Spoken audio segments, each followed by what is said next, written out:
ছিলেন হযরত আল্লামা মাওলানা মুফতি নবীউল ইসলাম সাহেব কিবলা। খুব সুন্দরভাবে বক্তব্য ও নাত আমাদের সকলকে শোনালেন। আমরা শুনে খুব খুশি হলাম।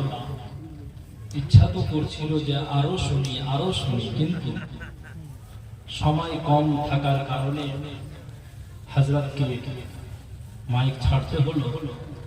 যাই হোক, আমাদের জলসার কাজ আগে বাড়তে থাকবে। এখন আমাদের সামনে নিত্য নতুন শায়রে ইসলাম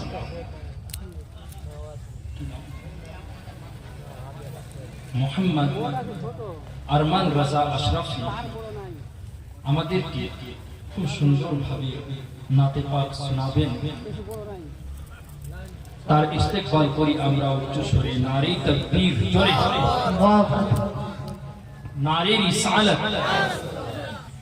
नारे हैदरी, मसला के आला हजरत, चांद से तस्बीह देना ये भी क्या इंसाफ है।